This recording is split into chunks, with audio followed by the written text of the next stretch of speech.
हरे कृष्णा। स्वागत है आप सभी का हमारे YouTube चैनल हरे विष्णु में। आज हम आपको निर्जला एकादशी की व्रत कथा सुनाने जा रहे हैं। साल भर में 24 एकादशी आती हैं, 12 शुक्ल पक्ष की और 12 कृष्ण पक्ष की, और हर एकादशी का खास महत्व होता है।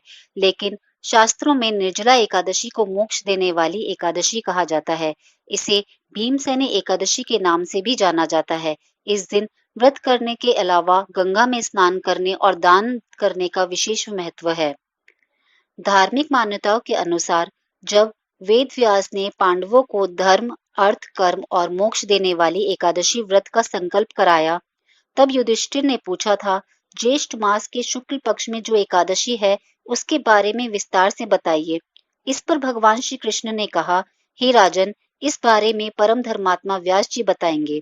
तब व्यास जी ने बताया, कृष्ण और शुक्ल पक्ष की एकादशी में भोजन नहीं किया जाता है और उसके अगले दिन द्वादशी तिथि को स्नान करके पवित्र होकर फूलों से भगवान केशव की पूजा की जाती है। पहले ब्राह्मण को भोजन कराकर बाद में खुद भोजन किया जाता है। इस पर भीमसेन बोले, पितामह, मैं आपके सामने सच कहता हूँ, मुझसे एक बार भोजन करके भी व्रत नहीं किया जा सकता, तो फिर उपवास करके मैं कैसे रह सकता हूँ। मैं पूरे साल में केवल एक ही उपवास कर सकता हूँ, जिससे स्वर्ग की प्राप्ति हो। अगर ऐसा कोई व्रत है तो बताइए।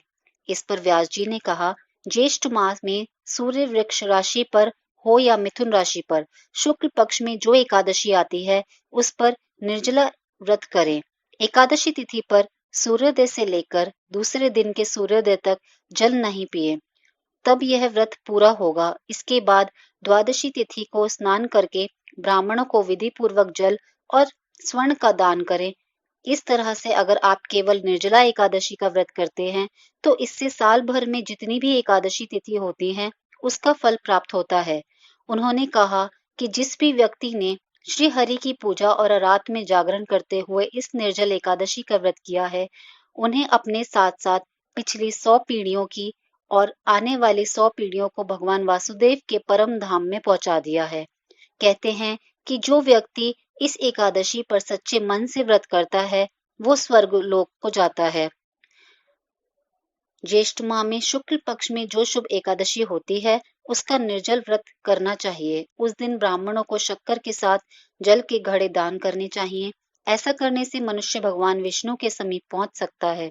द्वादश तिथि को ब्राह्मणों को भोजन कराने के बाद खुद भोजन ग्रहण करें।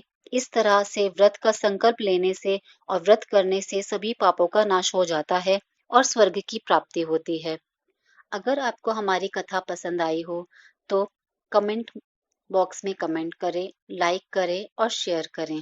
राधे राधे।